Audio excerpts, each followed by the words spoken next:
কার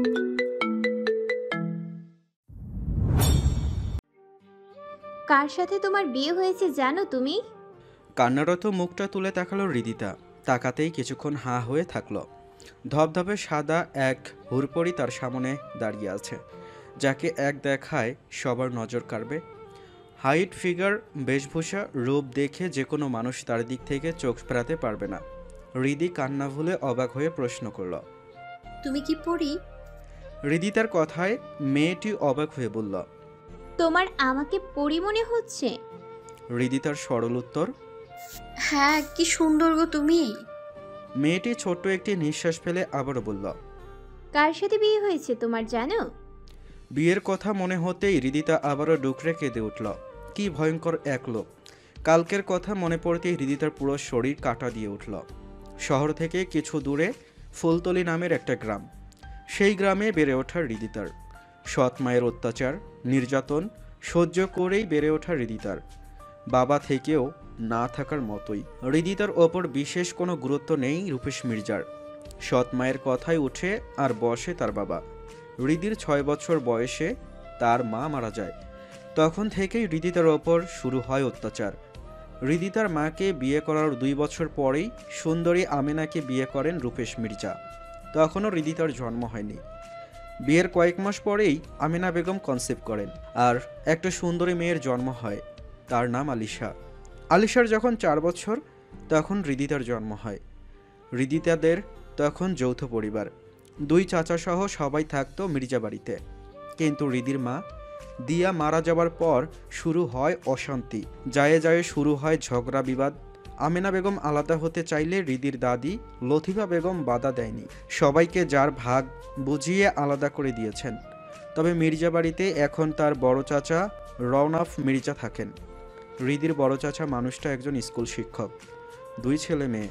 বড় মেয়ে রিয়া, মেয়ের বিয়ে হয়েছে, সে এখন শ্বশুর বাড়িতে থাকে। আর ছেলে রাদিফ বর্তমান পড়াশোনার সুবাদে শহরে থাকে। বড় চাচা রওনাফ মির্জা একজন টিচার। সেই সুবিধার্থেই হৃদিতা এসএসসি পর্যন্ত দিয়েছে। পড়াশোনায় বেশ ভালো হলেও আমেনা বেগম তাকে সব সময় কাজের ওপর রাখে। তবুও নিজের চেষ্টায় আর বড় চাচার সহযোগিতায় অনেক ভালো পরীক্ষা দিয়েছে। রেজাল্টও ভালো দিয়েছে। মোটামুটি ভালোই করেছে হৃদিতা, কিন্তু আমেনা বেগম তাকে আর পড়াবে না বলে দিয়েছেন। সেদিন ছিল বৃহস্পতিবার।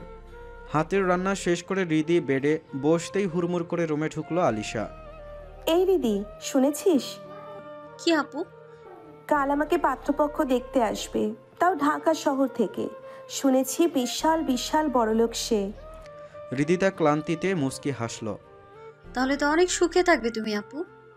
আলিশা তার কালার করা চুলগুলো নাড়তে নাড়তে বলল।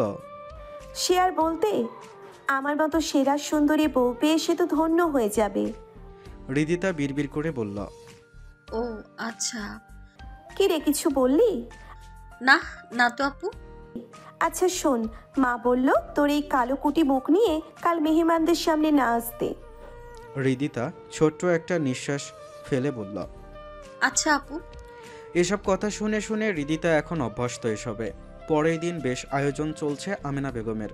তবে ভালো, হৃদিতাকে এসব করতে হয়নি। হাই ক্লাস মেহমান, তাই উঁচু মানের শেফ আনিয়েছে আমেনা বেগম। কী সব ডিশ ফিশ রান্না করেছে আল্লাহ মালুম। শুনেছে ছেলের বাবা মা আর ছেলে আসবে। এদিকে হৃদি যখন আজ সুযোগ পেয়েছে, তখন আজ সে লম্বা একটা ঘুম দিবে। তাই যেই ভাবা সেই কাজ। তাছাড়া আজ হৃদিকে ভুলেও ডাকবে না আমেনা বেগম। কালো ছায়া পড়ে যাবে এই ভয়ে। হৃদি ভাবনা বাদ দিয়ে ঘুম দিল। গভীর এক ঘুম। আজ তার এত ঘুম পাচ্ছে কেন? হৃদি বিছানায় শুতেই যেন গভীর ঘুমে তলিয়ে গেল। হৃদি তার ঘুম ভাঙল ভয়ঙ্কর কোনো আওয়াজ শুনে। চারদিকে তখন সন্ধ্যা প্রায়। হৃদিতা ঘুম ঘুম চোখে এদিক ওদিক তাকিয়ে বুঝল আমেনা বেগম তাকে ডাকছে। তবে আমেনার ডাকার আওয়াজের চাইতেও বেশি ভয়ঙ্কর শোনালো কোনো কিছু ভাঙ্গার আওয়াজ। সেই আওয়াজে যেন প্রতিটি দেওয়াল কেঁপে কেঁপে উঠেছে। হৃদির ঘুম তখনও ছুটছে না। মনে হচ্ছে কেউ চোখের পাতা চেপে ধরে রেখেছে। হৃদি ধরফর করে উঠে দরজা খুলতেই থ হয়ে যায়। আমেনা বেগমের সাদা ফর্সা গালে 5 আঙ্গুলের ছাপ বিদ্যমান। হৃদিতা কি হয়েছে কিছু বোঝার আগে আমেনা বেগম হৃদির হাত ধরে টেনে নিয়ে এলো বাইরে। চারদিকে তখন সন্ধ্যা নেমেছে। খোলা উঠানে তখন আফসা আলো। কিন্তু হৃদি দাঁড়িয়ে আছে একদম আলোর কাছে। তাই আলোর ছটা চোখে লাগতেই হৃদি ঘুমন্ত চোখ জোড়া বন্ধ করে নিতেই শোনা গেল আমেনা বেগমের ভয়ার্ত কণ্ঠে বলা সেই কথা। এই যে হৃদিতা দিয়ার মেয়ে। কথাটা শুনতেই যেন ভাঙ্গাচুরের আওয়াজ থেমে গেল। হৃদিতা কি হচ্ছে না হচ্ছে কিছু না বুঝে চুপচাপ দাঁড়িয়ে আছে। চোখ তার এখনও বন্ধ। বন্ধ বললে লাইটের প্রখর আলো হৃদির চোখে লাগছে। তাছাড়া আজ তার ঘুম যেন এত কিছুর পরেও পিছু ছড়ছে না। মাথা হ্যাং হয়ে আছে। তবুও হৃদি বহু কষ্টে চোখ খুলে সামনে তাকাতেই নজরে এলো রূপেশ মির্জার রক্তাক্ত দেহ। চোখ মুখ দিয়ে চুইয়ে চুইয়ে রক্ত পড়ছে। হৃদিতা হতবাক হয়ে দৌড়ে বাবার কাছে যেতেই কোথা থেকে ছুটে এলো এক শক্তপোক্ত হাত। হৃদির হাত ধরে টেনে দাঁড় করিয়ে শক্ত হাতে ঠাস করে দুগালে দুইটা চড় বসালো। হঠাৎ পুরুষালী হাতের থাপ্পড়ে হৃদির মাথা ভো ভো করে উঠল। কি হচ্ছে কিছু বোঝার আগেই ভেসে এলো পুরুষালী গম্ভীর ভয়ঙ্কর কণ্ঠস্বর। তোকে কবুল বলে বিয়ে করছে, তার মানে এটা ভাবিস না তোকে বউ হিসেবে আমি মানছি। তোর মতো মেয়ে আমার জুতা পরিষ্কার করার যোগ্যতা রাখে না। হুট করেই এত কিছু হচ্ছে তার সাথে। এতে হৃদির সব কথা কানে আসলেও মস্তিষ্কে ধরল না। তার তো এখনও মাথা ভো ভো করছে। এরপর কি হলো হৃদি কিছুই বুঝল না। হৃদিকে একটি চেয়ারে বসিয়ে মিনিটের মধ্যে কাজী বিয়ে পড়ানো শুরু করলো। হৃদি তাকে কবুল বলতে বললেও হৃদি তার থেকে কোনো রেসপন্স না পেয়ে হুট করে আবারও গালে ঠাস করে একটা চর পড়তেই হৃদিতা মাথা তুলে তাকাতে চাইল। কেউ ভয়ঙ্কর আওয়াজে বলল, কবুল বল। হৃদিতা আর চোখ তুলে দেখল না মানুষটাকে ভয়ের কারণে। আলহামদুলিল্লাহ, কবুল। 3 বার কবুল বলতেই লোকটি তাকে টেনে বাইরে নিয়ে যেতে লাগলো। হৃদির এতক্ষণে যেন হুঁশ হলো। গরুর মতো হৃদি তাকে টেনে নিয়ে যেতেই হৃদি ব্যথায় কাকিয়ে উঠল। যেন সে মানুষ না, কোনো পশু। হৃদির ভেতর পুরো কাঁপছে ভয়ে। মুখ দিয়ে টু শব্দ বের হলো না। শুধু যেতে যেতে দেখলো বাড়ির ভয়ঙ্কর অবস্থা। সব কিছু ভেঙ্গে চুরে তছনছ হয়ে এদিক ওদিক পড়ে রয়েছে। আর ঠিক উঠোন বরাবর রক্তাক্ত অবস্থায় পড়ে আছে রূপেশ মির্জা। রূপেশ মির্জার দিকে তাকিয়ে হৃদির হুঁশ আসতেই ছাড়া পাওয়ার জন্য ছোটাছুটি করছে হৃদি। কিন্তু তাতে এক চুলও প্রভাব পড়ছে না টেনে নিয়ে যাওয়া ব্যক্তির ওপর। হৃদিতা এবার উপায় না পেয়ে জোরে কামড়ে ধরল লোকটার হাতে। কামড়টা জোরে না হলেও থেমে গেল লোকটি। থামার সাথে সাথে আবারও হৃদিতার গালে থাপ্পড় পড়তেই এবার হৃদিতা জ্ঞান হারালো। পরপর কয়েকটা থাপ্পড় খেয়ে ঢলে পড়ল কারো প্রশস্ত বুকে। কিন্তু অপর ব্যক্তিটি হৃদিকে ধরল না। ওকে সেভাবেই বুক থেকে কোলে তুলে ছুঁড়ে ফেলল গাড়িতে। যেন হৃদি কোনো দুর্গন্ধ জাতীয় কিছু। পেছনের সিটে হৃদিকে রেখে সামনে বসতেই গাড়ি স্টার্ট দিল লাবিব। ভয়ে শুকনো একটা ঢোক গিলে আর চোখে তাকালো তীব্র নামক ব্যক্তির দিকে। নামের মতোই তীব্র তেজ তার চোখে মুখে।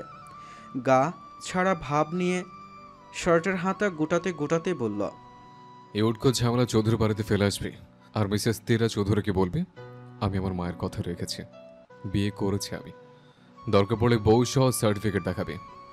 লাবিব শুকনো ঢোক গিলে বলল, বস, ভাবির তো বয়স কম, মানে 16 বছর। রেজিস্ট্রেশন তো। কে বলতে বলেছে? It's enough. জি বস। লাবিব আবারও শুকনো ঢোক গিলে পেছনে ফেলে রাখা মেয়েটার দিকে তাকালো। একদম ছুঁড়ে ফেলার মতো ছুঁড়ে রেখেছে তাকে। চুল পুরো, মুখ ঢাকা।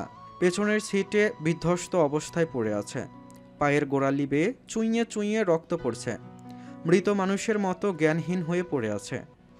ইস, বাচ্চা একটা মেয়ে এমন নির্দয় হৃদয়হীন মানুষের সাথে কিভাবে বেঁধে গেল? হৃদিতার অবস্থা দেখে লাবিবের অনেক খারাপ লাগলো। লাবিব গোপনে একটা নিঃশ্বাস ফেলে আর চোখে তাকালো তীব্রর দিকে। তীব্র কানে ইয়ারফোন গুজে সিটে হেলান দিয়ে বসে আছে, যেন সে কিছুই করেনি। এতক্ষণ যে তাণ্ডব চলল তাতে বিন্দুমাত্র মাথা ব্যথা নেই, বরং ভাবসাব দেখে মনে হচ্ছে কিছুই করেনি সে। সামনে দেখে গাড়ি চালা। আমি জানি আমি হট অ্যান্ড হ্যান্ডসাম, তাই ছেলে হয়ে আমাকে এভাবে দেখে কোনো লাভ নেই। লাবিব হকচকিয়ে তাকালো তীব্রর দিকে। চোখ বন্ধ করেও কিভাবে সব বুঝে যায়। অবশ্য নতুন কি, নামের মতোই তীব্র বুদ্ধিমত্তা তার। লাবিব শুকনো ঢোক গিলে চুপচাপ গাড়ি চালানোতে মন দিল। তবে পেছনে ফেলা বাচ্চা মেয়েটার প্রতি ভীষণ মায়া কাজ করলো। দোয়া করলো যেন চৌধুরী বাড়িতে যেতে যেতে মেয়েটা বেঁচে থাকে। নির্মম হৃদয়হীন মানুষ তীব্র। মরে গেলে মিনিমাম দুঃখটুকু হবে বলে মনে হয় না। হৃদিতার ঘুম ভাঙ্গে সকালে তীব্র রোদের ঝলকানিতে। আধো আধো চোখ খুলে নিজেকে বিশাল বড় রুমে দেখে অবাক হয়। শরীর নাড়াতেই বুঝলো শরীরে ব্যথা করছে অনেক বেশ। হৃদি উঠে বসতেই মনে পড়ল কালকের ঘটনা। ভয়ে ছিটকে উঠল শরীর। জড়সড় হয়ে বসে আশেপাশে তাকিয়ে হু হু করে কেঁদে দিল হৃদি। অজানা অচেনা জায়গায় সে কোথায়? হুট করে কি হলো? কেন হলো? কে ছিল? আর ওই মানুষটা কে? সে হৃদি তার মাথায় ঘোরাচ্ছে। সব কিছু এলোমেলো লাগছে। তার উপর আবারও পুরো শরীর ব্যথায় টনটন করছে। হৃদির নিজের ভাবনার মাঝেই সেখানে উপস্থিত হয় সুন্দরী এক রমণী। হৃদি তাকে কাঁদতে দেখে বলল, কার সাথে তোমার বিয়ে হয়েছে জানো? হৃদিতা ভাবনা থেকে বের হয়ে আবারও তাকালো সুন্দরী মেয়েটার দিকে। হৃদি কান্না মিশ্রিত ভয়ার্ত কণ্ঠে বলল, আমি জানি না আমি কোথায়, এটা কোন জায়গা, আমাকে এখানে কেন এনেছে, কে ছিল ওই মানুষটা? মেয়েটি কিছু বলার আগেই সেখানে উপস্থিত হয় একজন বয়স্ক ভদ্রমহিলা। বয়স বেশি হলেও বেশভূষা বেশ পরিপাটি সম্ভ্রান্ত। ভদ্রমহিলাটি ধীর পায়ে এগিয়ে এসে বসল হৃদির কাছে। হৃদি ভয়ে জড়সড় হয়ে দাঁড়িয়ে গেল বেডের এক কোণায়। মহিলাটি হৃদিতার মাথায় হাত বুলিয়ে বলল, কি নাম তোমার? হৃদিতা ভয়ে আরও একটু সিটিয়ে গেল। ভয় পেও না, আমি তোমার দাদি হই। হৃদিতা একটু সাহস জুগিয়ে কাঁপা কাঁপা গলায় বলল, আমি কোথায়, আপনারা কারা? ভদ্র মহিলাটি একটু মুচকি হেসে হৃদিতার মাথায় হাত বুলিয়ে বললেন, আমি নাজমা চৌধুরী, আর এটা চৌধুরী বাড়ি। হৃদিতা যেন কিছুই শুনল না, ভয়ার্ত কণ্ঠে বিড়বিড় করে বলল, আমি বাসায় যাব। নাজমা চৌধুরী। হৃদিতার এত ভয় পাওয়া দেখে দীর্ঘশ্বাস ফেললেন। লাবিব ওনাকে কালকের ঘটনা সব বলেছে। এতে হৃদির এমন ভয় পাওয়া স্বাভাবিক ব্যাপার। রাতে মেয়েটাকে এমন বিধ্বস্ত অবস্থায় দেখে ভীষণ ভয় পেয়েছিলেন উনি। তীব্রর ওপর ভয়ঙ্কর রাগ হলেও তীব্রকে কিছু বলতে পারেননি নাজমা চৌধুরী। হাজার বললেও তীব্রর ওপর কোনো প্রভাব পড়ে না। তাছাড়া তীব্র আসেনি চৌধুরী বাড়িতে, শুধু দায়সারাভাবে কাজটা করে গেছে। নাজমা চৌধুরী নিজের ভাবনা সাইডে রেখে বললেন, এটাই এখন তোমার বাসা। তুমি এখন চৌধুরীর বাড়ির একজন সদস্য। তোমার বিয়ে হয়ে গেছে, তুমি এখন মিসেস তীব্র চৌধুরী। কথাটা হৃদির মস্তিষ্কে প্রভাব না ফেললেও কারো বুকে ঠিকই প্রভাব ফেলল। বুকে ঠিক কাটার মতো বিঁধল কথাটা। রূপালীর টলমলে চাহনিতে চাইল শ্যামকালো মেয়ের দিকে। না চাইতেও সে সেটা পেয়েছে, যা রূপালী মন দিয়ে চাইলেও পায়নি। তবে কাল লাবিব যা বলল তাতে তো মনে হলো শুধু নামই জোড়া হয়েছে তীব্র চৌধুরীর সাথে হৃদিতার। মন জোড়া সে তো কখনো সম্ভব না। তীব্র যা করেছে তা শুধু বড় মার কথা রাখতে। কাল যা করেছে তীব্র হৃদিতার সাথে তা তার ধারণার বাইরে ছিল। এতদিন শুনেছিল তীব্রর ভয়ঙ্কর হিংস্রতা সম্পর্কে, আর কাল বিধ্বস্ত অবস্থায় হৃদিকে দেখে যেন হিংস্রতার প্রখরতা অনুভব করতে পারল। তাছাড়া হৃদির মধ্যে এমন কিছু নেই যা তীব্র চৌধুরীকে আকৃষ্ট করতে পারে। রূপালী নিজের মনে কথাগুলো ভেবে হৃদির দিকে আবারও তাকালো। হৃদি নাজমা চৌধুরীর বিয়ের কথায় থরথর করে কেঁপে উঠল। বিয়ের কথা মনে হতেই সেই মানুষটির তাণ্ডব বারবার চোখের সামনে ভেসে উঠল। মনে পড়ল কি ভয়ঙ্কর সেই তাণ্ডব, যেন হিংস্র পশু। আবসা আলোয় দেখেছিল বিশাল দেহী একজন পুরুষের বুকের অনেকখানি খোলা এলোমেলো শার্ট, শুধু এইটুকুই। চেহারা দেখেনি হৃদি। দেখেনি বললে ভুল, দেখার সুযোগই হয়নি। এক মুহূর্তের মধ্যেই তার জীবন বদলে গেল। একটা ঝড় এসে তাকে নিজের সাথে উড়িয়ে নিয়ে এলো এইখানে। হৃদি হুট করেই চিৎকার করে উঠল, না না না, ওই লোকটা আমাকে মেরে ফেলবে, আমাকে বলতে বলতে মাথা ঘুরে পড়ে যেতে নিলে শক্ত একটা হাত এসে ধরে ফেলল। রূপালী হতভম্ব হয়ে আছে। হেই গার্ল, দিদুন মেয়েটা তো জ্ঞান হারিয়ে ফেলেছে, মনে হচ্ছে ভীষণ দুর্বল। নাজমা চৌধুরী ব্যস্ত কণ্ঠে বললেন, ওকে শুয়ে দে অফি। রূপ মেয়েটার জন্য খাবারের ব্যবস্থা করো, আমি ডক্টরকে কল করছি। রূপালী কিছুক্ষণ হৃদিতার দিকে চেয়ে থেকে রুম থেকে বেরিয়ে গেল। অভি হৃদিকে শুইয়ে দিয়ে তাকালো হৃদির মুখের দিকে। মায়াবী একটা মুখ, কান্নার কারণে মুখে এখন মুক্তর মতো দেখাচ্ছে চোখের পানি। অভি বেশ কিছুক্ষণ তাকিয়ে কি মনে করে চোখ ফিরিয়ে নিল।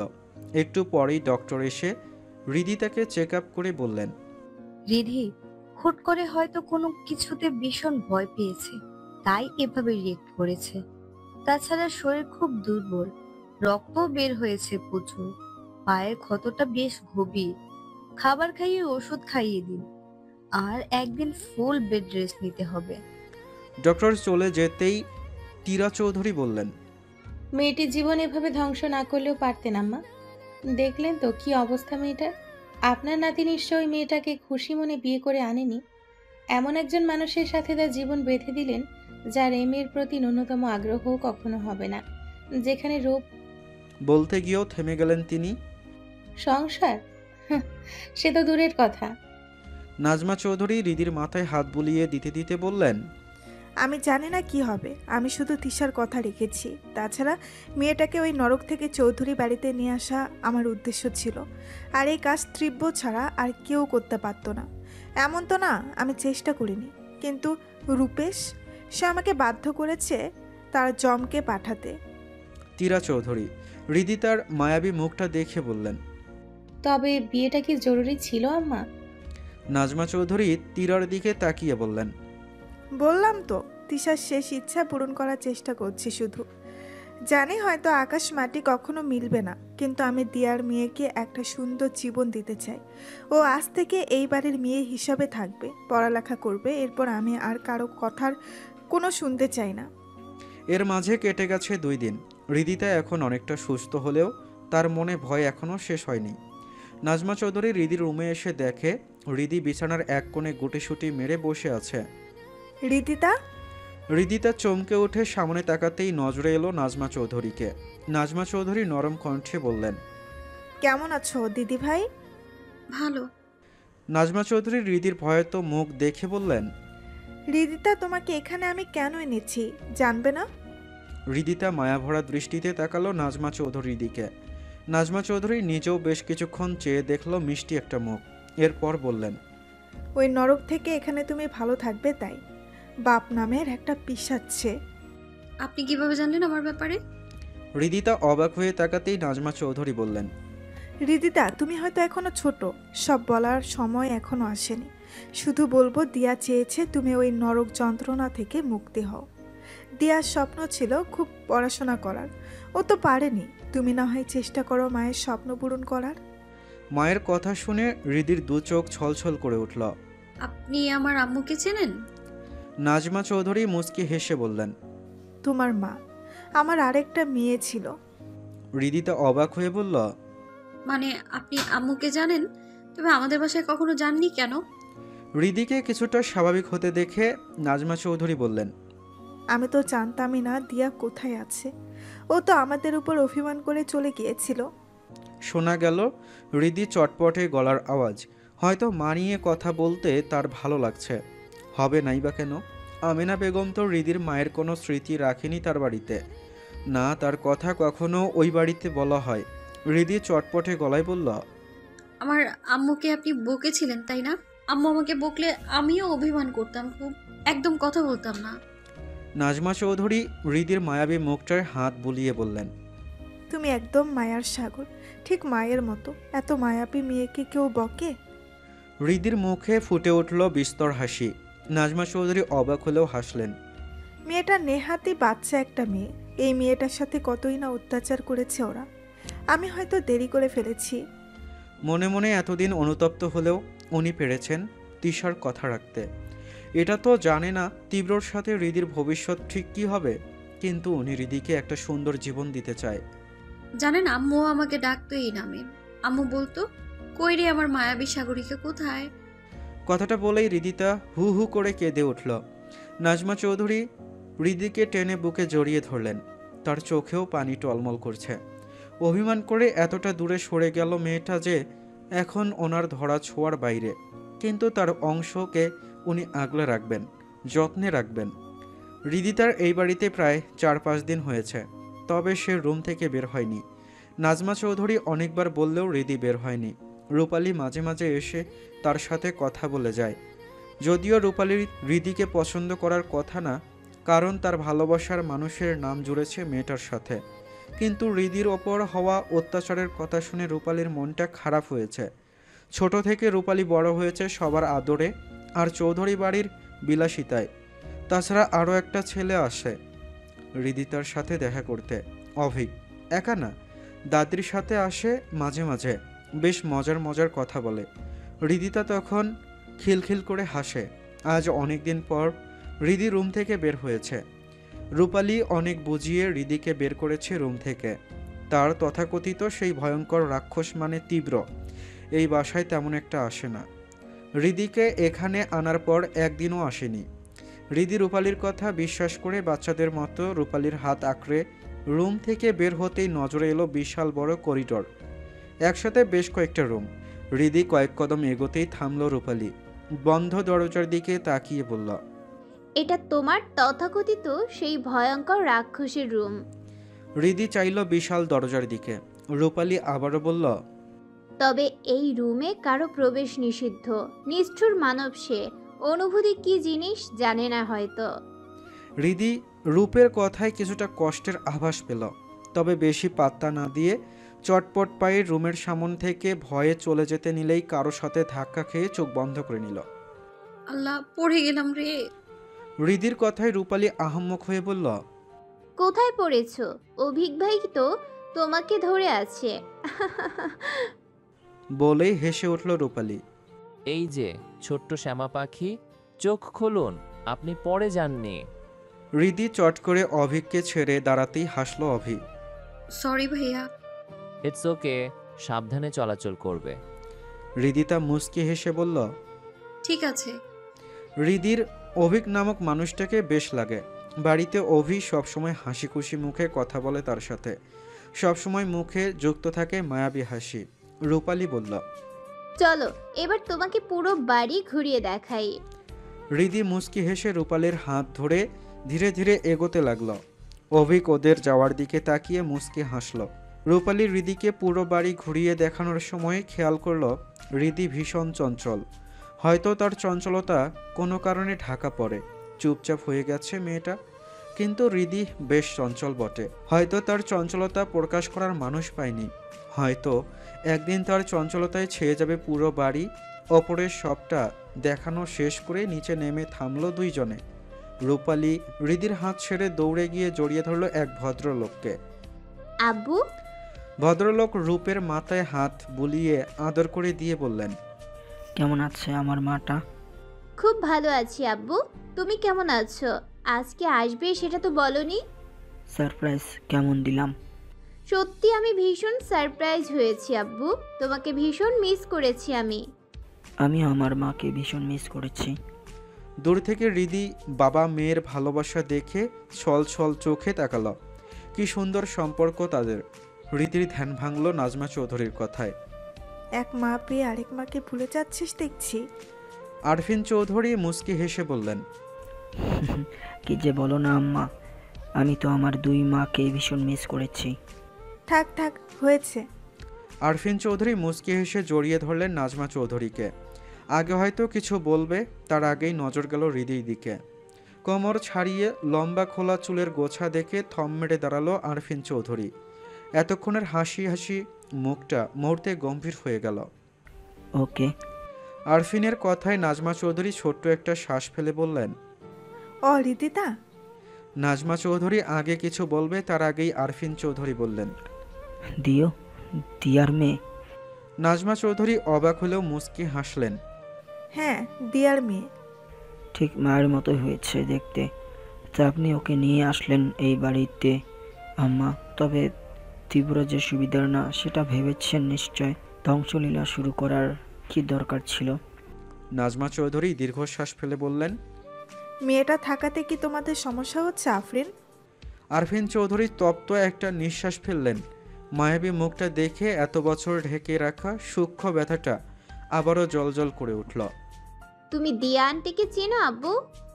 রূপালীর কথায় আরফিন চৌধুরী কিছু বলবেন তার আগেই ভেসে আসলো একটা রাগান্বিত কণ্ঠস্বর। মায়ের মতো আবার কি ধ্বংস করতে এসেছে এই মেয়ে? থমথমে পরিবেশ, সবার দৃষ্টি তখন দরজার দিকে। দরজায় সুন্দরী একজন মহিলা দাঁড়িয়ে, পরনে লাল খয়েরির মাঝে একটা গর্জিয়াস শাড়ি। বয়স হলেও রূপ লাবণ্য এখনও বিদ্যমান। দেখে মনে হচ্ছে কিছুটা বিদেশিদের মতো সাদা ফর্সা। হৃদি সবার কথায় আহাম্মকের মতো চেয়ে আছে। এর মাঝেই তীরা চৌধুরী রুম থেকে বের হয়ে আসেন। আরফিন চৌধুরী আর ভদ্র মহিলাটিকে দেখে বললেন, কখন এলে তোমরা? রূপালীর মা এগিয়ে এসে বললেন, মাত্রই এসেছি ভাবি, তবে এসে এত বড় সারপ্রাইজ পাবো ভাবিনি। তীরা চৌধুরী আর চোখে তাকালেন হৃদির দিকে। তীরা চৌধুরী কিছু বলার আগেই রূপালীর মা বললেন, কি জন্য ওকে নিয়ে এসেছেন আপনি আম্মা? নাজমা চৌধুরী একবার আরফিন চৌধুরীর দিকে চেয়ে বললেন, এবারের বড় নাত বউ হৃদিতা, ত্রিব্বন নিজের বিয়ে করে এনেছে ওকে। সেটা তো আপনিই করিয়েছেন আম্মা, না হলে তীব্রর জন্য কি মেয়ের অভাব পড়েছে? এমন মেয়েকে তীব্র তাকেও দেখবে কখনো? হৃদিতার চোখ থেকে টপ টপিয়ে পানি পড়তে লাগলো। এসবে তার কি দোষ? সবাই কেন তাকে নিয়ে এত বাজে কথা বলছে?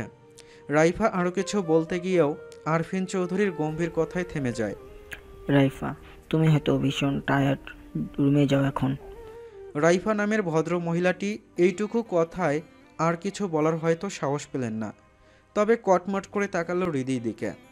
হৃদি তখনও কাঁদছে। তার সাথে কি হচ্ছে, কেন হচ্ছে, তার তা ধারণার বাইরে। তবে হৃদিতা আরও দাঁড়িয়ে থাকার ইচ্ছা হলো না।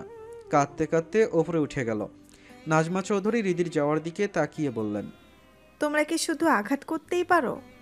আরফিন চৌধুরী তাকালো মায়ের দিকে, তবে কিছু না বলে ওপরে চলে গেলেন। সেদিনের পর কেটে গেছে বেশ কয়েকদিন।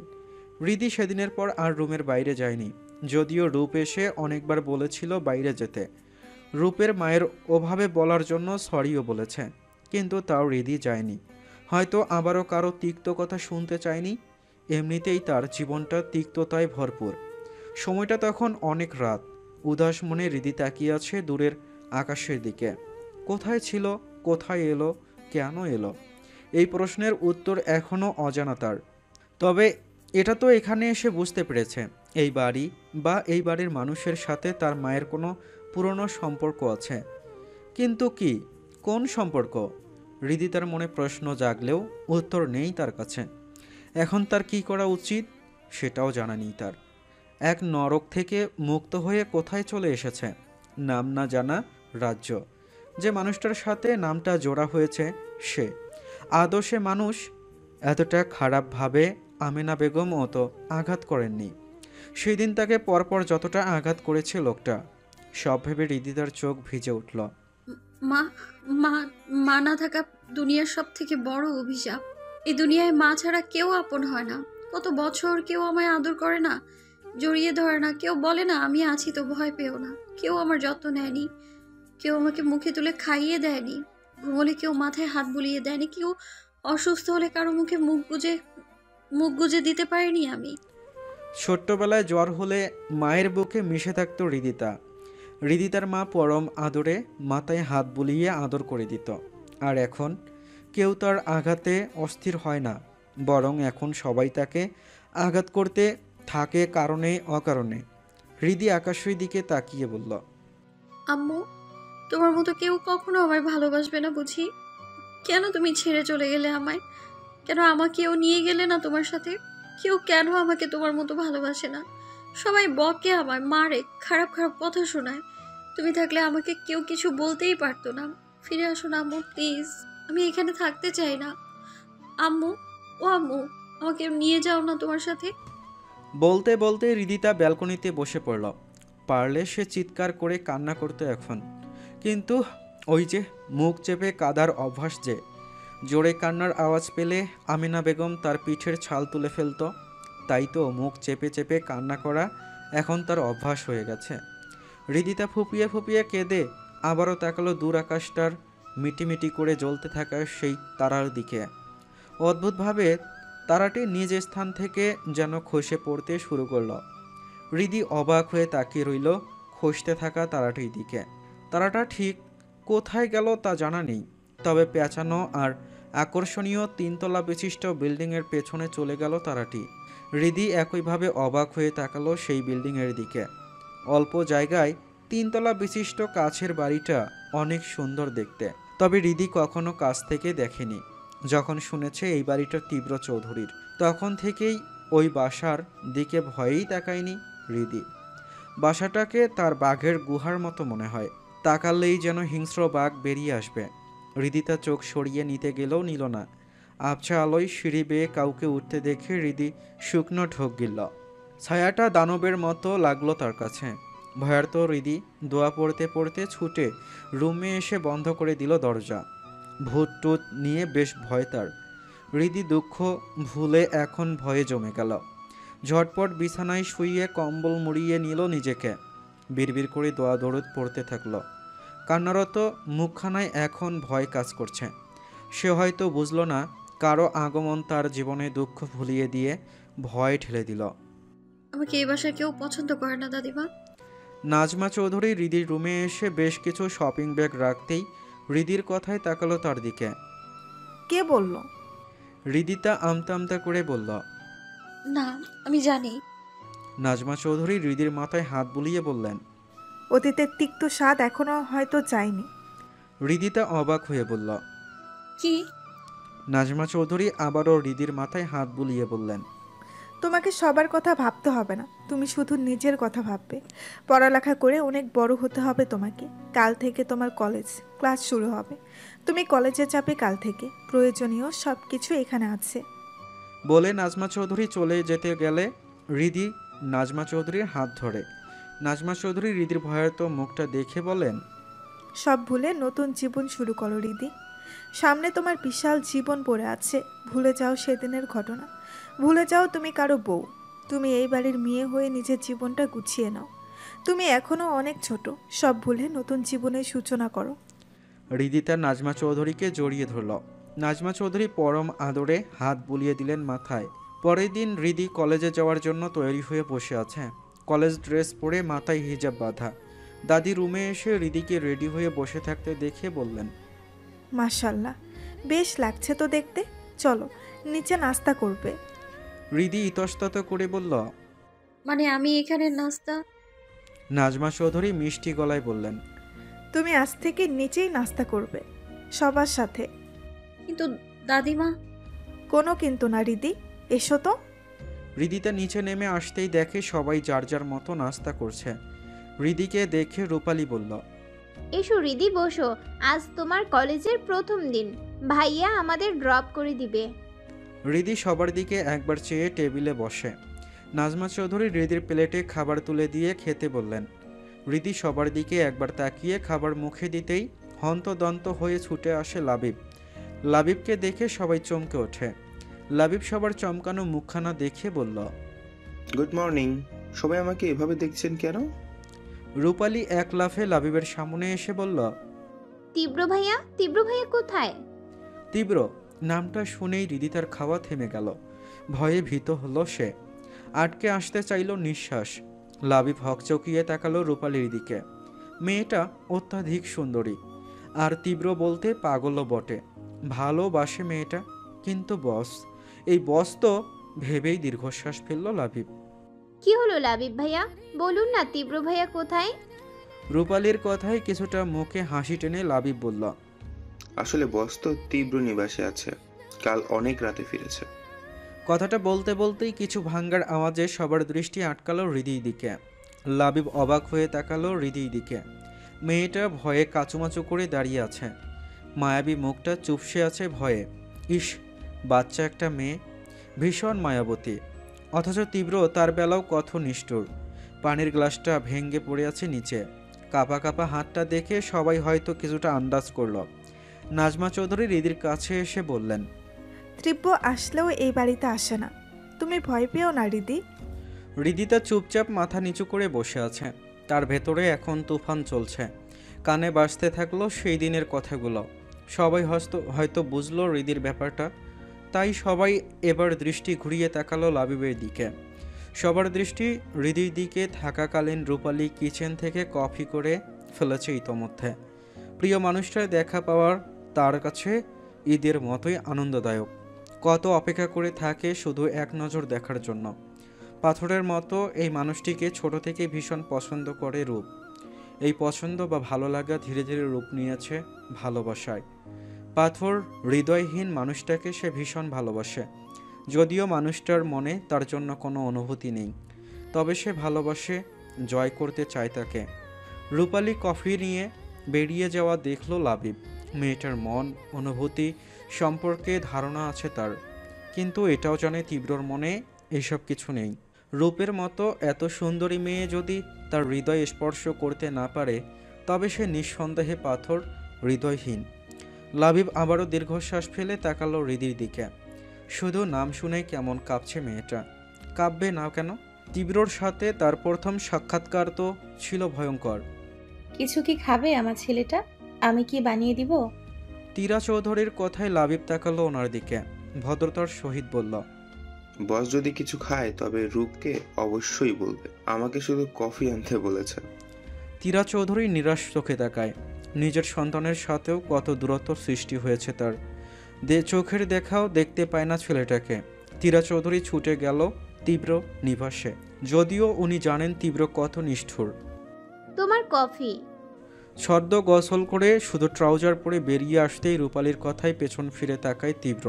মিষ্টি রূপবতী একটা মুখ তার সামনে, সেই মুখে লেগে আছে লজ্জা মিশ্রিত মুচকি হাসি। যুবতী সুন্দরী মেয়ের এই হাসিটা যে কোনো পুরুষের মনে দাগ কাটবে, না চাইতেও আটকে যাবে মিষ্টি চাহনিতে। কিন্তু তীব্র সে নির্বিকার ভঙ্গিতে গায়ে শার্ট জড়াতে জড়াতে বলল, রেখে চলে যা। রূপালীর মনটা খারাপ হলো তীব্রর কথায়, তবুও বলল, তুমি কিছু খাবে? আমি করে দেব। না, এখন যেতে পারিস। রূপালী চেয়েও আর বেশি কথা বলতে পারল না, কারণ তীব্র একবার এর বেশি দুবার কিছু বলা পছন্দ করে না। মন খারাপ করে বের হতেই ছুটে আসেন তীরা চৌধুরী। ছেলেকে কতটা দিন না দেখে সে উৎফুল্ল হয়ে বলল, মাঝে মাঝে এখানে আসো যখন, বাড়িতেও তো যেতে পারো তীব্র। তীব্র কোনো কথা বলল না, চুপচাপ অন্যদিকে তাকিয়ে আছে কোথাও। দৃষ্টি তার খুব শান্ত। কফির মগে চুমুক দিয়ে কঠিন কিন্তু শান্ত স্বরে বলল, রূপালী, তোর বড় মাকে নিয়ে এই মুহূর্তে আমার চোখের সামনে থেকে সরে যা। তীব্র তুমি? I said leave right now. অপমানে জর্জরিত হয়েও ছেলের দিকে ছলছল নয়নে তাকালেন তীরা চৌধুরী। তীব্র আমি I said just leave right now. পরের বার জোরে চিৎকার করাই কেঁপে উঠল পুরো বাড়ি। কফির মগটা খণ্ড বিখণ্ড হয়ে ছিটিয়ে পড়ল ফ্লোরে। রূপালী ভয়ে তীরা চৌধুরীকে নিয়ে নেমে এলো। রূপালী কিছু বলার আগেই তীরা চৌধুরী ছুটে গেলেন বাড়ির ভেতর। রূপালী অসহায় মুখে তাকিয়ে দেখল বড় মার চলে যাওয়া। ভেতর থেকে বেরিয়ে এলো দীর্ঘশ্বাস। এক পলক তীব্র নিবাসের দিকে চেয়ে নিজেও ভেতরে চলে এলো। থমথমে পরিবেশ, সবাই খাওয়া শেষে যার যার মতো চলে গেল। হৃদি এক কোণে তখনও ভয়ে ততস্থ হয়ে দাঁড়িয়ে আছে। রূপালী হৃদিতার দিকে তাকিয়ে বলল, চলো, ভাইয়া অপেক্ষা করছে আমাদের জন্য। ভাইয়া নামটা শুনে হৃদি খামচে ধরল চেয়ারের মাথা। রূপালী হৃদির মনোভাব বুঝে বলল, অভিভাই দাঁড়িয়ে আছে, এসো, আমাদের লেট হচ্ছে। হৃদি যেন হাঁপ ছেড়ে বাঁচল। কাঁধে ব্যাগ ঝুলাতে ঝুলাতে বলল, তুমি কি আমার সাথে পড়ো আপু? কি? আরে না, আমি ভার্সিটিতে পড়ছি। আমাকে ভার্সিটিতে নামিয়ে দিয়ে অভিভাইয়া কলেজে যাবে। ও আচ্ছা। হৃদিতা এইটুকু বলেই আর কিছু বলল না। সকাল সকাল সবার মুডই খারাপ। হৃদি মনে মনে শখানেক গালাগালি করলো তীব্রকে। হৃদি ব্যাগ নিয়ে গাড়ির কাছে আসতেই দেখে অভি দাঁড়িয়ে আছে। তাকে দেখে মিষ্টি হেসে গাড়ির দরজা খুলে দিল। রূপালী ততক্ষণে মন খারাপ করে বসেছে পিছনে। কতদিন পর প্রিয় মানুষটার দেখা পেল, কিন্তু মানুষটা তাকে তার আশেপাশে থাকার সুযোগই দেয় না কখনো। এদিকে হৃদি সামনের সিটে বসতেই অভি তার জায়গায় বসে গাড়ি স্টার্ট দেয়। দূর থেকে দৃশ্যটুকু দেখে কফির মগটা টেবিলে রাখল তীব্র। হাতের কাগজটা দেখে দেখা শেষ করে লাবিবের উদ্দেশ্যে বলল, ছাড় দিলে কি ছেড়ে দেওয়া হয়? লাবিব হক চকিয়ে তাকালো তীব্রর দিকে। কথার মর্মার্থ না বুঝতে বলল, জি বস। নাথিং। লাবিব শুকনো ঢোক গিলে মনে মনে বলল, বসের মনে কখন কি চলে আল্লাহ মালুম। কাগজে কোনো ভুল থাকার তো কথা না। তাহলে বস কি ছাড়ার কথা বললো? গাড়ি চলছে আপন গতিতে। পিছে চুপচাপ বসে আছে হৃদি। অভিক আয়নায় কাচুমাচু করে বসে থাকা মুখটা দেখল। মায়াময়ী একটা চেহারায় স্পষ্ট চিন্তার ছাপ। গ্রাম থেকে শহরের সম্পূর্ণ আলাদা। তবে হৃদিকে দেখে ভালোই লাগছে। মার্জিতভাবেই নিজেকে গুছিয়েছে সে। গাড়ি রূপালীর ভার্সিটির সামনে এসে থামতেই রূপালী নেমে যায়। হৃদিকে বাই বলে ঢুকে গেল ভেতরে। হৃদি চুপচাপ রূপালীর যাওয়া দেখল। মেয়েটার মুখটা বেশ মলিন দেখালো। আবারও গাড়ি চলতে শুরু করলো। কিছুক্ষণ পরে গাড়ি ঢুকলো বিশাল বড় গেট দিয়ে। চারদিকে তার মতো ড্রেস পরা অনেক ছেলে মেয়ে ঘুরছে। পার্কিং এরিয়াতে গাড়ি রেখে হৃদিকে নামতে বলল অভিক। নেমে আসো। হৃদি আস্তে ধীরে নেমে আসলো গাড়ি থেকে। অভিক হৃদির ভয়ার্ত মুখটা দেখে বলল, ভয় পাওয়ার কিছু নেই, সোজা গিয়ে ডানেই তোমার ক্লাসরুম। বলে অভিক চলে যেতে চাইলে হৃদি খপ করে অভিকের হাত চেপে ধরল। অভিক চমকে উঠে চাইল তার ধরে রাখা হাতের দিকে। হৃদি কিছুটা ভয়ার্ত কণ্ঠে বলল, ভাইয়া আমার ভয় করছে। অভিক তাকালো হৃদির দিকে। নতুন পরিবেশ, ভয় পাওয়া স্বাভাবিক, তবে ভয়ে শ্যামরাঙ্গা মুখটা ভীষণ আদুরে লাগলো তার কাছে। হাতটা এখনো ধরে আছে তার। অভিক অন্তরালে মুচকি হাসল। কোথাও তো ভালো লাগা ছেয়ে গেল। অভিক নরম কণ্ঠে বলল, ভয় পাওয়ার কিছু নেই হৃদিতা, ক্লাসে যাও। আপনি একটু আমার সাথে চলুন না প্লিজ। অভিক একই স্বরে বলল, আমি গেলে সমস্যায় পড়বে তুমি, হাজারো প্রশ্নের জবাব দিতে হবে, তাই বলছি যাও, তোমার জন্যই ভালো। হৃদি আর কিছু বলতে পারল না। অভিকের হাত ছেড়ে ধীর পায়ে হাঁটতে থাকলো। চারদিকে এত এত ছেলে মেয়ে, কিন্তু সব তার অজানা অচেনা। হৃদির ইচ্ছে করছে কান্না করতে। নতুন জায়গায় মানিয়ে নিতে বেগ পোয়াতে হচ্ছে তাকে। হৃদি সোজা হাঁটতে হাঁটতেই হুট করে ধাক্কা খেলো কারোর সাথে। খপ করে পড়ল ফ্লোরে। সরি সরি, তুমি ঠিক আছো? আমি সরি। হৃদিতে কাপড় ছেড়ে বলল, সমস্যা নেই। তোমার কি লেগেছে? আমি সরি, ভেরি সরি। মেঘলা এতবার সরি বলায় হৃদিতা ফিক করে হেসে বলল, আর কতবার সরি বলবে? থামো, লাগেনি আমার, ঠিক আছি আমি। মেয়েটি হৃদির কথায় মিষ্টি হেসে বলল, হাই, আমি মেঘলা, মেঘলা আহমেদ। আর তুমি? আমি হৃদিতা মির্জা। নতুন নাকি? হুম। কোথায় থেকে ট্রান্সফার হয়ে এসেছো? দেরিতে ভর্তি হয়েছি তাই। ও, জলদি চলো, আজ খারুস স্যারের ক্লাস আছে। কি স্যার? খারুস মানে জল্লাদ। কি স্যার? তাও জল্লাদ? অভিক চৌধুরী আয়ান, শোনোনি ওনার নাম? একদম জল্লাদের মতো দেখতে। অভিক নামটা শুনে চমকে উঠল হৃদি। অভিক মানে? নাকি আলাদা কোনো অভিক আছে? হৃদির ভাবনার মাঝেই মেঘলা হৃদির হাত ধরে টেনে নিয়ে ক্লাসে যেতে লাগলো। রুমের ফাঁকা বেঞ্চে বসতেই মেঘলা বলল, এত দেরিতে ভর্তি হয়েছো যে? আসলে আমি মানে। বুঝেছি, হয়তো কোনো সমস্যা হবে। থাক, বলতে না চাইলে বলো না। তবে আজ থেকে তুমি আর আমি বন্ধু। হৃদিতা মেঘলার চঞ্চলতা দেখে মুচকি হাসল। মেঘলাও মুচকি হাসল। এর মাঝেই কেউ মেঘলার মাথায় চাপড় মেরে পড়ল। শালি, আমারে রাই খাইছস কাল্লা। মাথায় মারুস কে? হিসুমিসু করলে কি হবে? মেয়েটি কিছু বলার আগেই হৃদিতা মেঘলার কথায় খিলখিল করে হেসে উঠল। মেঘলা আর মেয়েটা দুজনেই অবাক হয়ে দেখলো হৃদিকে। এবার মেয়েটি ফট করে বলল, বাহ, তোমার হাসি তো সেই মাইরি, একবারে ছাকানাকা। মেঘলাও মুচকি হেসে বলল, সত্যি তোমার হাসি তো সেই ক্রাশ খাওয়ার মতো। হৃদি কিছু বলার আগেই সবাই হুড়মুড় করে রুমে ঢুকলো ক্লাসের সবাই। মেয়েটি হৃদির পাশে বসতে বসতে বলল, এই রে ক্রাশের ক্লাস, বাস না দিলেই হয়। মেঘলা ভেংসি কেটে বলল, জল্লাদ হাজির হলো, সালাম ঠুকো। হৃদি দুজনের অভিব্যক্তি দেখে সামনে তাকাতেই তাজ্জব বনে গেল। অভিক ভাইয়া? জি, হৃদি তার অভিক ভাইয়া, তাদের টিচার, যিনি একজনের কাছে জল্লাদ আর বাকি সবার নাকি ক্রাশ। হয়তো এই জন্যই তখন তার সাথে আসতে চায়নি। বড় চাচা স্কুলের শিক্ষক হওয়ায় বেশ ঝামেলার সম্মুখীন হয়েছিল হৃদি। সবাই বলতো স্কুলে না এসেই পাস, কেউ বলতো পেপার তো এমনিতেই পেয়ে যায়, আবার কেউ বলতো চাচা থাকলে ট্যালেন্ট লাগে না। কতজনের তিক্ত কটুক্তি শুনেছে হৃদি। এই রিদু, এই হুম। কি এত ভাবছিস বলতো? না কিছু না, ভাবছি জল্লাদরা এমন হ্যান্ডসাম হয় কি করে? জল্লাদরা হ্যান্ডসামই হয়, বুঝলি? ইডেনের বিড়াল কোথাকার। ইডেনের বিড়াল মানে? মেঘলা কিছু বলার আগেই ভেসে এলো গভীর কণ্ঠস্বর, সবাই ক্লাসে মনোযোগ দিন। মেঘলা কটমট করে বলল, দেখলি দেখলি। হৃদিতা গোপনে দীর্ঘশ্বাস ফেলে ক্লাসে মনোযোগ দিল। তবে এদের আগামাথা কিছুই বুঝল না। ক্লাস শেষ হয়েছে প্রায় অনেকক্ষণ। আজ নাকি লাস্ট ক্লাস হবে না।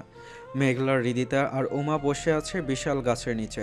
বসে না, বলতে গেলে রীতিমতো ঝগড়া করছে দুইজন। উমা বলল, এই এই তুই আমার ক্রাশকে উল্টাপাল্টা কথা বলতে পারিস না। তা শুনে মেঘলা বলল, তোর ক্রাশ? হ্যাঁ, তোর ক্রাশ আস্ত একটা বন মানুষ। একদম এসব বলবি না। বন মানুষ হবে তোর বর, তার বউ হবি তুই। খবরদার ওম, আমার হবু বরকে নিয়ে মন্তব্য করবি না।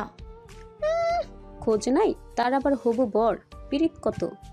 হৃদি এতক্ষণ হাবার মতো এদের ঝগড়া দেখলো, এবার বলল, থাম দুজন। অভিজ্ঞাব মানে স্যারকে নিয়ে তোদের মাঝে কিসের ঝগড়া হচ্ছে? মেঘলা কিছু বলার আগেই উমা বলল, আরে বলিস না, অভিক স্যারের দুটো থাপ্পড় খেয়ে উনি স্যারের প্রতি রাগান্বিত। হৃদি অবাক হয়ে বলল, থাপ্পড়?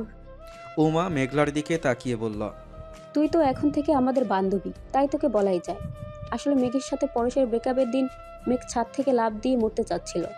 ওই দিন অভিক স্যার মেঘকে বাঁচায়, বেশি না, গালে দুটো কষে থাপ্পড় দেয় পুরো কলেজের সবার সামনে, অপমান করে। মেঘের বাবা মা বড় ভাইকে ডেকে কমপ্লেন করে। মেঘের ভাই মানে মিলন ভাইয়া আবার অভিক স্যারের বন্ধু, তাই মিলন ভাইয়া মেঘের দায়িত্ব অভিক স্যারকে দিয়েছে। এদিক সেদিক হলেই কল চলে যায় মিলন ভাইয়ের কাছে, আর মিলন ভাইয়া বাস হাতে রেডি থাকে। তাই মেঘ পছন্দ করে না অভিক স্যারকে। হৃদিতা হতবাক হয়ে তাকালো মেঘলার দিকে, এরপর উমার দিকে চেয়ে বলল, পরশকে? উমা বিরক্ত কণ্ঠে বলল, শয়তান বেড়া, প্লে বয় শালা। মেঘেদের বাসার সামনেই থাকতো, একসাথেই স্কুলে পড়তো, সেখান থেকে শুরু হয় প্রেম। এরপর দুজনেই কলেজে ভর্তি হয়। বেটা কলেজে উঠে আরও সুন্দরী মেয়েদের সাথে নাকি তার গভীর সম্পর্ক হয়। এসব জানার পর মেঘ রেগে পরশকে জেরা করে। এরপর ওদের ব্রেকআপ হয়। হৃদি অবাক হয়ে বলল, পরশ এই কলেজে পড়ে? না, অন্য কলেজে পড়ে, তবে শুনেছি সে নাকি দেশের বাইরে চলে গেছে। শালা মাইরি, জীবনে সুখী হবে না দেখিস। উমার রাগান্বিত স্বরের কথাটা শুনে হৃদিতা মেঘলার দিকে তাকালো। মেয়েটা উদাস মুখে আকাশের দিকে তাকিয়ে আছে। হৃদিও মায়ের জন্য যখন মনটা উদাস হয় তখন আকাশের দিকে তাকিয়ে থাকে।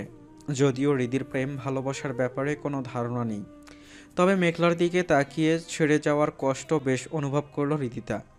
তার মাও তো তাকে ছেড়ে চলে গেছে। হৃদি ধীর পায়ে এগিয়ে গিয়ে জড়িয়ে ধরল মেঘলাকে। মেঘলা হৃদিকে জড়িয়ে ধরে ধীর গলায় বলল, ভুলেও কাউকে ভালোবাসবি না ঋতু, বিশ্বাস কর। ছেড়ে যাওয়ার কষ্ট সহ্য করা অনেক কঠিন হয়ে যায়। তোদের অভিক স্যার আমাকে যে সেদিন অনেক অপমান করেছে, কিন্তু সে হয়তো জানে না যাকে ভালোবাসে তাকে না পাওয়া কতটা কষ্টকর, বিচ্ছেদ কতটা ভয়াবহ কষ্টের। উনি কাউকে হয়তো কখনো ভালোবাসেনি, তবে আমি চাই উনিও কাউকে ভালোবাসুক, কিন্তু সে তার না হোক, সেও পুরুক আমার মতো, ভেতরটা তারও ছাড়খাড় হোক, মৃত্যু যন্ত্রণা ভোগ করুক। হৃদিতা মেঘলার মাথায় হাত রেখে বলল, কাউকে বদদোয়া করা উচিত না মেঘ। আমি দোয়া করব তুই কোনো ভাঙাচোরা হৃদয়ের মানুষকে তোর মনে জায়গা দিবি, কারণ ভাঙা হৃদয়ের দুজন মানুষই পারে দুজনের পথ চলার সঙ্গী হতে। মেঘলার চোখ বেয়ে গড়িয়ে পড়ল পানি। হৃদির আদুরে হাত বুলানোতে যেন কষ্টগুলো বেরিয়ে এসে হালকা হতে চাইছে মন। মেয়েটা কি জাদু জানে? জানে হয়তো। মেঘলা কাঁদলো হয়তো কিছুক্ষণ। ষষ্ঠদশী মনের প্রথম অনুভূতি ছিল পরশ। চাইলেই কি ভুলে যাওয়া যায়? উমার চোখের পানি টলমল করছে। মেঘলার জন্য তারও মন খারাপ হয়। নরম শান্ত মনের মেয়েটা কেমন কঠিন হয়ে গেছে আজকাল। উমা সব শেষে দীর্ঘশ্বাস ফেলল। সেও এসে জড়িয়ে ধরল দুইজনকে। যত যাই হোক বন্ধু তো। দূর থেকে দাঁড়িয়ে সবটা দেখল অভিক। যদিও ওদের কথা কিছু বুঝতে পারেনি, তবে মেঘলাকে জড়িয়ে ধরায় কিছুটা অবাক হয়েছে অভিক। আবার একদিকে চিন্তামুক্তও হয়েছে, কারণ মেঘলা যদি হৃদির বন্ধু হয় তবে ভীতু মেয়েটাকে নিয়ে তার চিন্তা করা লাগবে না। মেঘলা একটু উগ্র হলেও মিলনের বোন হিসেবে যথেষ্ট ভালো। অভিক দূর থেকে তিনজনের বন্ধুত্বের হাক করা দেখে মুচকি হাসল। মনে মনে সেও মেঘলার মতোই ভাবল, জাদু জানে নাকি মেয়েটা। মাত্র কয়েক ঘন্টায় মেঘলার মতো উগ্র জেদি মেয়েটাকে বন্ধু করে নিল। অভিক সব ভেবে হুট করেই তার বাম হাতের দিকে তাকালো। মনে পড়ল ভয় পেয়ে এই হাতটাই তখন আঁকড়ে ধরেছিল হৃদি। মুহূর্তটা মনে পড়তেই পুরো শরীর জুড়ে বয়ে গেল শীতল বাতাস। কলেজ শেষ করে দাদির পাঠানো গাড়িতে করে বাড়ি ফিরেছে রিদি। দরজা দিয়ে প্রবেশ করতেই ড্রয়িং রুমে নাজমা চৌধুরীকে দেখে এগিয়ে গেল রিদি। নাজমা চৌধুরী রিদিকে দেখে মুচকি হাসল, হাত বাড়িয়ে বললেন, আয় এদিকে। কেমন কাটলো কলেজের প্রথম দিন? রিদিতা শুরু থেকে সবটা বলতেই দাদি মুচকি হেসে বললেন, সে কি, সত্যি নাকি? রিদি হেসে বলল, একদম। কলেজে তোমার নাতির প্রশংসায় পঞ্চমুখ সবাই, প্রায় মেয়ের ক্রাশ, তবে মেঘ বাদে।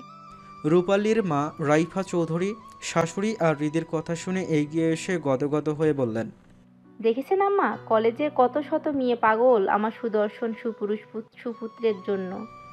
নাজমা চৌধুরী আর চোখে রাইফা নামক রমণীকে দেখে বললেন, তা তো অবশ্যই। রাইফা চৌধুরী চটপট করে বললেন, কিন্তু ছেলে তো বিয়ে পুষতে চায় না আম্মা, বয়স তো কম হলো না, কত শত মেয়ে দেখালাম, পছন্দ হয় না।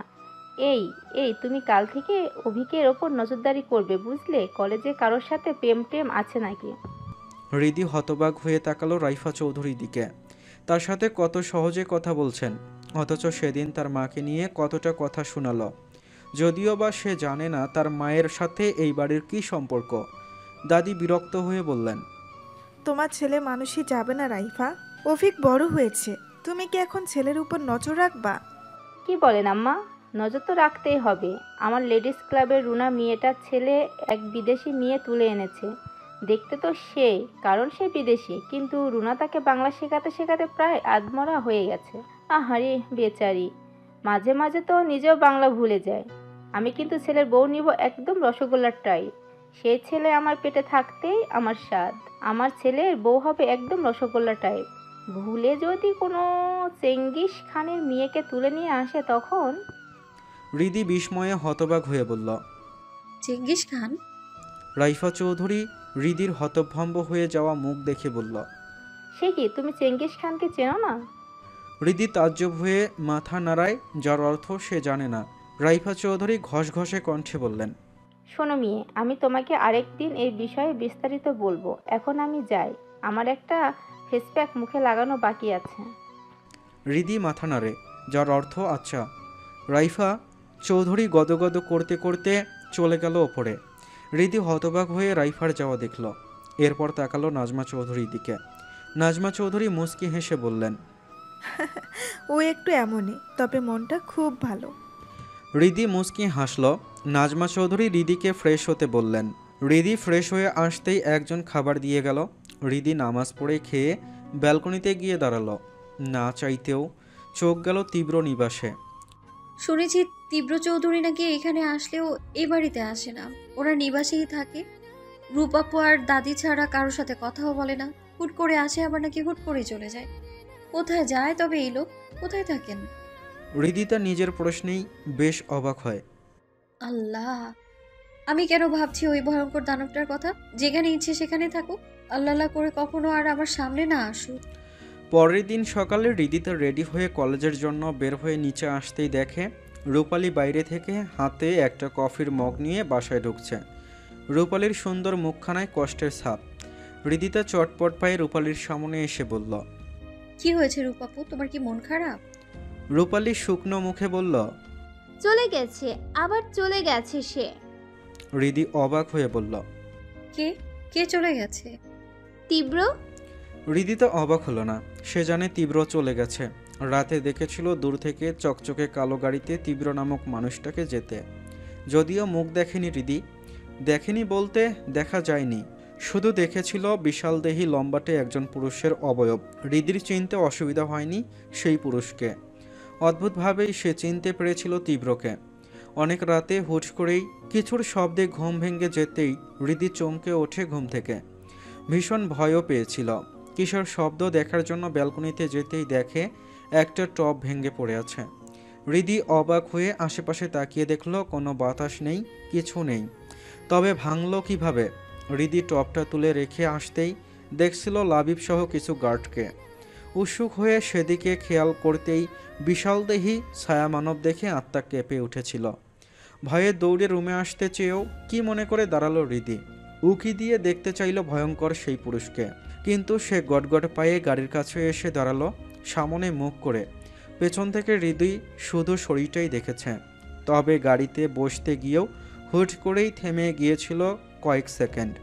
হাতে থাকা কালো কালারের পিস্তলটার হৃদিকে আরও এক ধাপ ভয় পাইয়ে দিয়েছিল। কিছু সময় দাঁড়িয়ে থেকে আবার বসে পড়ছিল গাড়ির ভেতর। তীব্র বসতেই গাড়িটি চলতে শুরু করলো, যা গেট পেরিয়ে কিছুক্ষণের মধ্যেই চোখের আড়াল হয়ে গেল। সকাল সকাল রূপালীর কথায় হৃদিতার দোয়া কবুল হয়েছে ভেবে খুশি হলেও রূপালীর উদাস মুখটা দেখে খারাপ লাগলো হৃদির। মেয়েটার সুন্দর মুখটায় আমাবস্যার মতো আধার হয়ে আছে। এর মাঝেই তীরা চৌধুরী খুশি হয়ে নিচে এসে বললেন, কে চলে গেছে রে রূপ?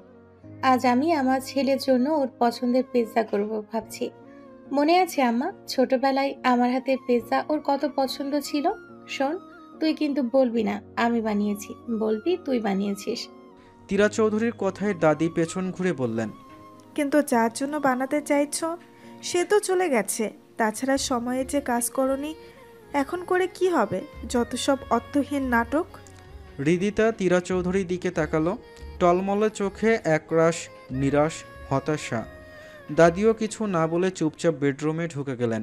হৃদি সবার দিকে একবার তাকিয়ে দাদির পিছু পিছু গেল। থমথমে পরিবেশ সৃষ্টি হয়েছে ইতোমধ্যে। তবে দাদিও মনটা খারাপ দেখে হৃদির মনটাও খারাপ হয়ে গেল। একটা মানুষকে ঘিরে আছে কতগুলো মানুষের ভালো থাকা। এই পরিবার সম্পর্কে হৃদির তেমন ধারণা না থাকলেও হৃদি বুঝেছে সবাই তীব্র নামক ব্যক্তিটিকে ভীষণ ভালোবাসে। এত ভালোবাসার মানুষগুলোকে কিভাবে কষ্ট দিতে পারে লোকটা? এতটুকু কি মায়া হয় না ওনার? নির্দয় লোক, রাক্ষস একটা। হৃদি দাদির রুমে ঢুকে দেখে দাদি চুপচাপ সোফায় বসে আছেন। হৃদিতা দাদির কাছে এসে বসল। সরি দাদিমা। নাজমা চৌধুরী হৃদির দিকে তাকিয়ে বললেন, কেন দিদি ভাই? আমার জন্য কি উনি এখানে থাকছে না? আপনারা সবাই কত কষ্ট পাচ্ছেন। আমি চলে গেলে কি উনি ফিরে আসবেন? নাজমা চৌধুরী হৃদির মায়াবী মুখের দিকে তাকিয়ে তাচ্ছিল্য হাসলেন। উদাস কণ্ঠে বললেন, তীব্র এমনই, কোনো শিকল তাকে বাঁধতে পারে না। জানিস, একবার আমার অসুস্থতার বাহানায় ওকে ডেকেছিলাম, কিন্তু আসেনি। হৃদিতার চটপট প্রশ্ন। এসেছিল, কিন্তু আমার চালাকি যখন জানতে পারলো, কি তাণ্ডবটাই না চালিয়েছিল। বাসার কোনো কিছু আস্ত রাখেনি, 50 লাখ টাকার ক্ষতি করেছিল। নাজমা চৌধুরী একটু থেমে দীর্ঘশ্বাস ফেলে বললেন, ওকে নিয়ে খুব চিন্তা হয় জানিস। শেষ জীবনে শুধু ওর জীবনটা গুছিয়ে দিতে পারলে আমি মরেও শান্তি পেতাম। হৃদিতা ভাবনা চিন্তা ছাড়াই বলল, ধরে বেঁধে বিয়ে দিয়ে দিন দাদিমা। ও যখন 4 ঘা লাগাবে তখন একদম সোজা পথে হাঁটতে শুরু করবে আপনার পোতা। হৃদিতা কথাটা শেষ করে নিজেই অবাক বনে গেল। নাজমা চৌধুরী নিজেও বেশ অবাক হয়ে তাকালো হৃদির দিকে। তবে হৃদির অবুঝের মতো কথায় হো হো করে হেসে ফেললেন তিনি। হৃদি প্রথমে অবাক হলেও দাদির হাসি দেখে ড্যাব ড্যাব করে তাকালো। দাদি হাসি থামিয়ে মুচকি হেসে বললেন, তুই হয়তো তীব্র চৌধুরীর সম্পর্কে জানিস না। বউয়ের 2 ঘা ব্যাপারটা তীব্রর সাথে যায় না। তুই কিন্তু আর বউ, চাইলে 2 ঘা দিতেই পারিস। হৃদি ভয়ে হকচকিয়ে তাকালো নাজমা চৌধুরীর দিকে। নাজমা চৌধুরী হৃদির ঘাবড়ানো মুখ দেখে মুচকি হেসে আবারও বলল, আমার নাতিটা ভীষণ নির্দয় রে দিদি। তিশা যাওয়ার পর ওর গম্ভীরতা আরও বেড়েছে। সবার থেকে অনেকটা দূরে চলে গেছে তীব্র। হৃদি আর কোনো প্রশ্ন করল না। দাদিকে বলে বেরিয়ে আসলো রুম থেকে। অদ্ভুত এক অনুভূতি হচ্ছে। বউ কথাটা সপ্তাদশী মনে ভয়ের সৃষ্টি করেছে। বুক দুরুদুরু করছে। কিসের এই অনুভূতি? এই সম্পর্কে তো কোনো সত্যতা নেই, না আছে মায়া, না আছে টান। তবে কোন ঝড়ের পূর্বাভাস এই সম্পর্ক? আদৌ কি কোনোদিন আগুন পানি মিলবে? সবটাই সামনে ধোঁয়াশা। সেদিনের পর কেটে গেছে আরও কয়েকটা মাস। সকাল সকাল টেবিলে নাস্তার হরেক রকম পদের রান্না দেখে অবাক হলেন তীরা চৌধুরীর। পরোটা, আলু ভাজি, গরুর কষা মাংস, পায়েস দেখে অবাক হয়ে রান্নাঘরে গিয়ে দেখলো হৃদিতা লুচি ভাজতে বসেছে। এসব কি করছো তুমি? আসলে আন্টি, আজ শুক্রবার ছুটির দিন, সবাই বাসায় আছে, তাই ভাবলাম আজ আলাদা মানে কিছু। তোমাকে এসব করতে কে বলেছে? না মানে আমি এরপর থেকে তোমাকে যেন আমি রান্নাঘরে না দেখি, আর না এসব রান্না করতে। সকাল সকাল এসব খাবার কেউ খায় না, বানিয়েছো কেন? একবার জিজ্ঞেসও করনি? তাতে কি হয়েছে তীরা? আর বানাতে ইচ্ছে হয়েছে বানিয়েছে, যার খেতে হচ্ছে হবে সে খাবে, যার হবে না সে খাবে না। দাদির কথায় তীরা চৌধুরী পেছনে তাকালো। কিন্তু আম্মা সকাল সকাল এত অয়েলি খাবার। দাদি শান্ত কণ্ঠে বললেন, বললাম তো যে খাবে সে খাবে, যে খাবে না সে খাবে না। তাছাড়া তিশা মারা যাবার পর অনেক বছর পর আজ সকালে এমন নাস্তা কেউ তৈরি করেছে, আমি তো পেট পুড়ে আজ খাবো। তাছাড়া ঘ্রাণও কি সুন্দর আসছে, আহা। সকাল সকাল এত গ্রান কিসের ভাবি? আজ কি সকাল সকাল রাজভোগ? রাইফা চৌধুরী রান্নাঘরে ঢুকতে ঢুকতে কথাগুলো বলে অবাক হয়ে তাকালো হৃদিকে দেখে। এই মেয়ে, কি যেন তোমার নাম? তুমি এখানে কেন? চোখে কি কম দেখো রাইফা? দেখছো না গরম গরম লুচি ভাজছে? তোমারও কি হৃদিতার হাতে রান্না খেতে সমস্যা হচ্ছে? আজ সব হৃদিতা রান্না করেছে, তোমাদের খেতে ইচ্ছে হলে খাবে, না হলে নাই।